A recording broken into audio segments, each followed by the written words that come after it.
بسم اللہ الرحمن الرحیم۔ السلام علیکم ناظرین، میں ہوں آپ کا میزبان محمد اسلم۔ آپ دیکھ رہے ہیں میرا ماضی میری طاقت یوٹیوب چینل۔ ناظرین، آج 6 مئی ہے، سال ہے 2022 اور آج برسی ہے جناب سید کفایت علی شاہ کافی شہید رحمۃ اللہ علیہ کی۔ یہ آپ لوگ سن کے بھی حیران ہوں گے کہ یہ کون سی شخصیت ہیں اور کون سے صاحب ہیں۔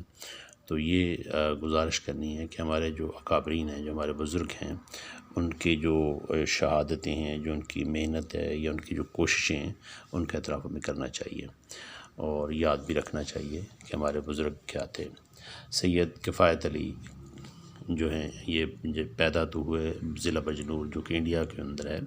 اس کے گاؤں نگینہ میں، اور انہوں نے تعلیم حاصل کی۔ تعلیم حاصل کرنے میں یہ مفتی کے مرتبے تک پہنچے، یعنی کہ یہ اپنے وقت کے مفتی تھے۔ ناظرین، شاعر مشرق علامہ محمد اقبال رحمۃ اللہ علیہ نے تو بہت بعد میں کہا کہ نکل کر خانقاہوں سے رسم شبیری ادا کر۔ تو ہمارے خانقاہوں کے مکین جو ہیں یہ رسم شبیری ادا کرتے رہے ہیں، اور ان میں سے یہ سید کفایت علی شاہ صاحب بھی ہیں۔ ناظرین، سید کفایت علی شاہ صاحب جو ہیں یہ 1858 میں آج ہی کے دن، یعنی 6 مئی سال 1858 میں شام کے وقت ان کو سرعام پھانسی دی گئی۔ تو پھانسی کی وجہ سے ان کو شہادت کا درجہ ملا۔ ناظرین، لاتعداد لوگوں کو 1857 کی جنگ آزادی جو 1857 میں شروع ہوئی تھی، اس جنگ آزادی کی آڑ میں انگریزوں نے چن چن کر جو ہے وہ توپوں کے آگے باندھ کے اڑا دیا، کنوؤں میں بھر دیے، دریاؤں میں بہا دیے۔ یہ ہمارے پاس آئے ہوئے یورپین جو تھے ان کا ہمارے ساتھ سلوک تھا۔ ان کے اس رویے، ان کے سلوک کا جو بھینٹ ہے، اسی میں سید کفایت علی شاہ صاحب کو بھی ٹارچر بھی کیا گیا اور ان کو پھانسی بھی دیا گیا۔ بڑی دردناک ان کی بات ہے جو کہ دل دکھتا ہے۔ ہمارے بہت سے لوگ اس وقت یورپ میں جاتے ہیں اور ان کے گن گاتے ہیں، مگر ان کے گندے، ان کے غلیظ ماضی کو بھول جاتے ہیں۔ دوستو، سید کفایت علی کے نام کے ساتھ جو لفظ کافی لگا ہوا ہے، یہ ان کا تخلص ہے اور یہ اپنے وقت کے نعت گو شاعر تھے۔ ان کے جو خاصہ ہے، ان کی شاعری کا جو کلائمیکس ہے، جو ان کی شاعری کا عروج ہے، وہ یہ ہے کہ 6 مئی یعنی آج ہی کے دن سال 1858 کے دن انہیں جب تختہ دار کی طرف لے جایا جا رہا تھا، اور اس وقت مجمع کے سامنے ان کے جو آخری خواہش تھی وہ پوچھی گئی۔ انگریز سوچ رہا تھا کہ یہ شاید معافی کی درخواست کر دے تو ہم اس کی پھانسی کو ختم کر دیں اور انہیں قید کی سزا دے کے چھوڑ دیں، مگر اس مرد نے، یہ سید ہیں، یہ سنی سید ہیں، انہوں نے کہا کہ مجھے قلم دیا جائے اور مجھے کاغذ دیا جائے، اور ان کی جو آخری نعت ہے وہ رہتی دنیا تک جو ہے ایک مقام رکھتی ہے۔ دوستو، بات کریں اگر سید کفایت علی کافی رحمۃ اللہ علیہ کی، تو یہ سال 1857 میں جب شروع ہوا آزادی کا معاملہ، تو اس میں تمام جتنے فریقین تھے وہ اپنے اپنے طرف سے جو ان کا تھا، جتنی ان کی سکت اور استطاعت تھی، وہ اس میں شامل ہو رہے تھے۔ اس میں ہندو بھی تھے، اس میں مسلمان بھی تھے اور سکھ بھی تھے۔ اور چونکہ انگریز جو تھا اس کو سب سے بڑا مسئلہ جو تھا مسلمانوں سے تھا، اور مسلمانوں کی طرف سے وہ ہر وقت الرٹ رہتا تھا کہ کہیں یہ جہاد کی کال پہ سارے اکٹھے نہ ہو جائیں۔ انگریز کے اندر یہ خوف موجود تھا کہ اگر ہندوستان کے اندر موجود تمام مسلمان جو ہے وہ جہاد کی کال پر اکٹھے ہو گئے تو ان کا یہاں پہ ٹکنا، ان کا یہاں پہ بچ کے رہنا یا ان کا یہاں سے بچ کے نکلنا بہت مشکل ہو جائے گا۔ تو انہوں نے یعنی 1857 کے زمانے میں ایسے تمام لوگ جو تھے وہ چن چن کر شہید کیے جن کا تعلق جہاد کے ساتھ تھا یا جہاد کے لیے سوچ رہے تھے۔ تو یہ سید کفایت علی شاہ رحمۃ اللہ علیہ جو ہیں یہ جس ایریا میں مقیم تھے، آج کا جو مراد آباد ہے، تو یہاں پہ مسلمانوں نے مل کے بہت سے جو انگریز تھے ان کو مراد آباد سے بے دخل کیا۔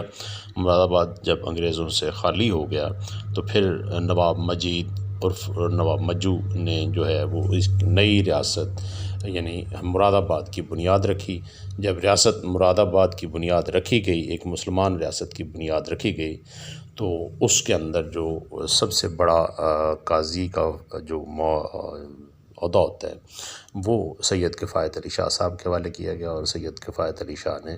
اس موقع پر تمام اس ریاست کے مسلمانوں پر جہاد جو ہے وہ لازم قرار دیا، اور انگریزوں کے خلاف فتویٰ دیا، جو کہ اس ریاست کے اندر تمام جو ائمہ کرام تھے انہوں نے لوگوں کو بتایا اور لوگ تیار ہوئے۔ سید کفایت علی شاہ کافی رحمۃ اللہ علیہ کی طرف سے انگریزوں کے خلاف جہاد کا فتویٰ جاری کرنے پر ریاست مراد آباد کے جو مسلمان تھے وہ تو اس جہاد کے لیے جوک در جوک اکٹھے ہو کے ریاست کے تمام معاملات میں شامل ہو رہے تھے، اور ریاست کی طرف سے جہاد کے لیے تیار بھی ہو رہے تھے، جہاد کرنے بھی لگ گئے تھے، اور اس کا اثر جو ہے ریاست مراد آباد سے باہر کے اطراف میں جتنے مقیم مسلمان تھے ان پر بھی پڑا۔ انہوں نے بھی ان کا ساتھ دیا، اور اس ساتھ دینے کی بنا پہ وہاں سے جو بچے کچھ انگریز تھے وہ بھی نکال دیے گئے۔ لیکن یہ سارا کچھ اپریل 1858 تک ہوا۔ اپریل 1858 میں ریاست نئی جو ریاست تھی مراد آباد، اس کے اندر موجود جو جیل تھی جو انگریزوں کے کنٹرول میں تھی مگر وہاں سے انگریز جا چکے تھے، تو اس کو توڑ دیا گیا، اور تمام کے تمام قیدی جو جیل میں تھے ان کو رہا کر دیا گیا، کیونکہ وہ قیدی جو قید تھے وہ انگریزوں نے قید کیے ہوئے تھے، اور ان کا قصور یہ تھا کہ وہ ہندوستانی تھے، اور ان میں سے مسلمان بھی تھے، سکھ بھی تھے اور ہندو بھی تھے، کوئی انگریز نہیں تھا ان میں۔ اپریل کے آخری ہفتے میں یعنی 1858 کے اپریل کے آخری ہفتے میں مراد آباد کے باہر سے بہت سی انگریز قوت جو ہے اس نے اکٹھے ہو کے ریاست پر حملہ کیا، اور اس حملے کے بدلے میں جو نواب تھے، ریاست کے والی بنے تھے نواب مجید، ان کو بھی شہید کر دیا گیا۔ وہ باقاعدہ لڑتے ہوئے شہید ہوئے، نہ کہ اپنے کسی ایون فیلڈ کے اندر بیٹھے ہوئے شہید ہوئے۔ اسی طرح جو یہ تھے جناب کفایت علی کافی صاحب، یہ نہ بھاگے نہ کہیں چھپے، یہ بھی پیش ہوئے، ان کو بھی گرفتار کیا گیا۔ اب معاملہ ان کی گرفتاری جو ہے اس سے لے کے ان کی شہادت تک کا ہے، اور شہادت کے بعد کا ہے۔ یورپ اور امریکہ میں بیٹھے تمام بے وقوفوں، انسانی حقوق کے علم برداروں، کیا آج تک یہ بھی کبھی ہوا ہے کہ ایک بندہ 4 تاریخ کو یعنی 4 مئی کو گرفتار کیا جائے، اور 4 مئی سے لے کے 6 مئی کی شام تک اس کو پھانسی دے دی جائے؟ یہ آپ لوگوں کا ماضی ہے، اور غلیظ والدین کی اولادوں، تم لوگ ہمیں سبق دیتے ہو کہ انسانی حقوق کیا ہیں۔ اور دوستو، 4 مئی 1858 کے دن سید کفایت علی کافی رحمۃ اللہ علیہ کو گرفتار کیا گیا، اور گرفتاری کے بعد ان کے جو ٹارچرز کا معاملہ تھا وہ شروع ہوا۔ اور ٹارچر ان کو جس طریقے سے کیا گیا وہ یہ کیا گیا کہ ان کے جسم پر اس وقت کوئلوں سے گرم ہونے والی استری جو ہے وہ لگائی گئی، بار بار لگائی گئی، پورے جسم پہ لگائی گئی، اور پھر اس کے اوپر نمک چھڑکا گیا، مرچیں چھڑکی گئیں، اور تقاضا یہ کیا جاتا تھا کہ تم اپنا جہاد کا فتویٰ واپس لو۔ مگر یہ اپنے ثابت قدمی انہوں نے دکھائی، ثابت قدم رہے، استقامت دکھائی۔ انہوں نے کہا کچھ بھی کر لو، میں یہ فتویٰ واپس نہیں لوں گا، اگر میں نے واپس لینا ہوتا یہ فتویٰ تو میں دیتا ہی نہ۔ تو آج کے علماء کرام جو ہیں ان کے اندر بھی یہ چیز ہونی چاہیے۔ میں یہاں پہ پچھلے کافی دنوں سے ٹی وی پہ دیکھ رہا ہوں کہ ایسے ایسے مغرور ماضی کے حامل ہمارے علماء کرام ہیں کہ جن کے اوپر یہاں تک بھی کہا گیا کہ یہ گاڑی میں سے برآمد ہوئے شراب کے نشے میں دھت تھے، مگر وہ قوم کو تبلیغیں کر رہے ہیں اور قوم کو سبق دے رہے ہیں۔ مگر یہاں پہ یہ شخص جو ہیں ان کو جسم پہ استری لگائی جا رہی ہے، جسم پہ بنے زخم میں نمک لگایا جا رہا ہے، مرچ چھڑکی جا رہی ہے۔ اس ساری اذیت کا مقصد محور ایک ہے، اور وہ یہ ہے کہ یہ عالم دین ہیں اور ان کی بات پہ مسلمان جو ہیں وہ آمین کہتے ہیں، اور ان کا کہا ہوا جو ہے ماضی قریب میں یعنی کہ طرف سے جاری کیا ہوا فتویٰ جو ہے وہ لوگوں کو جہاد کے لیے مجبور نہیں بلکہ تیار کر رہا ہے۔ تو لہٰذا یہ فتویٰ واپس لیں گے تو لوگ ہمارے خلاف جو ہیں وہ ہتھیار اٹھانے سے باز آ جائیں گے، مگر انہوں نے اپنا فتویٰ نہ لیا، اور 2 دن کی مسلسل اذیت کے بعد آج کے دن یعنی 4 تاریخ کو گرفتار ہوئے، 4 کے دن ان سے جو تفتیش کرنی تھی وہ کی گئی، ان کو جو ٹارچر کیا جانا تھا وہ کیا گیا، 5 کو کیا گیا، اور آج بھی تقریباً سارا دن ان کے ساتھ یہ سلسلہ رہا، اور بعد از اثر موجودہ جو جیل ہے مراد آباد کی، اس کے سامنے کا جو دروازہ ہے اس کے سامنے تختہ لگا کر ان کو شہید کیا گیا۔ ناظرین، جیسا کہ ان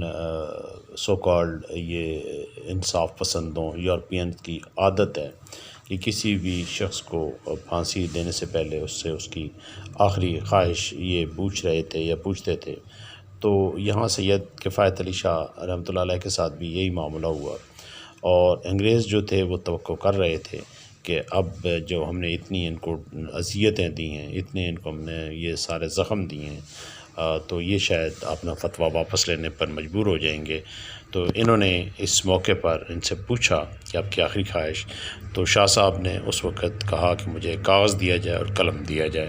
کاغذ اور قلم منگوانے کے بعد شاہ صاحب نے حضور پاک صلی اللہ علیہ وسلم کی شان میں نعت لکھی، اور وہ نعت بڑی مقبول ہے، آپ بھی سنیں اور اپنے دوستوں کو بھی کہیں۔ ناظرین، یہاں تک بات ہوتی تو بہت سے جو تھے آزادی کے متوالے وہ اس موقع پر اپنی جانیں دے بیٹھے اور جانیں ان کی گئیں، مگر یہ ایک بات ہے کہ جب کسی کے ساتھ آپ زیادتی کرتے ہیں، ناحق زیادتی کرتے ہیں، تو آپ کا انصاف تو اس دنیا میں ایک اللہ تعالیٰ کا انصاف ہے، اور اللہ تعالیٰ کا انصاف جو ہے وہ نظر آتا ہے، آپ کا بھی نظر آتا ہے، لیکن اللہ تعالیٰ کا بھی انصاف نظر آتا ہے۔ شاہ صاحب کو شہید کر دیا گیا اور ان کی لاش جو ہے وہ غائب کر دی گئی۔ ناظرین، آج 6 مئی شام عصر اور شام مغرب کے درمیان شاہ صاحب کو تو شہید کر دیا گیا۔ ہندوستان کی پوری جو غلام قوم تھی اور مراد آباد کے جو غلام انسان تھے وہ شاہ صاحب کا جسد خاک کی انگریزوں سے مانگنے کی جسارت نہ کر سکے۔ آنے والی رات جو ہے اس میں انگریزوں نے اپنی طرف سے نامعلوم مقام پر شاہ صاحب کی تدفین کر دی اور زمین کو برابر کر دیا گیا، مگر یہ بات جو ہے 30 سال کے اندر اندر کھل گئی۔ انگریز سرکار کے وہ ملازم جنہوں نے اپنی نوکری کے دوران شاہ صاحب کو پھانسی کی سزا سنائی اور شاہ صاحب کے جسد خاکی کو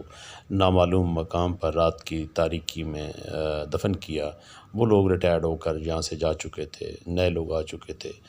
نئی چیزیں زمانے میں آ چکی تھیں، اور اس میں یہ تھا کہ اب سڑکیں پختہ بنانے کی باری تھی۔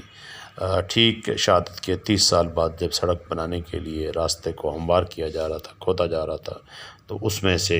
ایک ڈیڈ باڈی برآمد ہوئی، اور وہ ڈیڈ باڈی کسی اور کی نہیں تھی، سید کفایت علی شاہ صاحب کافی رحمۃ اللہ علیہ کی تھی، اور وہ بالکل اپنی اصلی حالت میں تھی۔ مراد آباد کے بہت سے شہریوں نے ان کا دیدار کیا اور تصدیق کی کہ یہ شاہ صاحب ہیں۔ شاہ صاحب کی زمین سے برآمد ہونے والی ڈیڈ باڈی کو اسی جگہ پر دوبارہ تدفین کی گئی، اور ان کے اوپر قبر کی جو علامت ہے وہ بنا دی گئی۔ آج ان کی قبر پر پورا مزار ہے، اور سڑک وہاں سے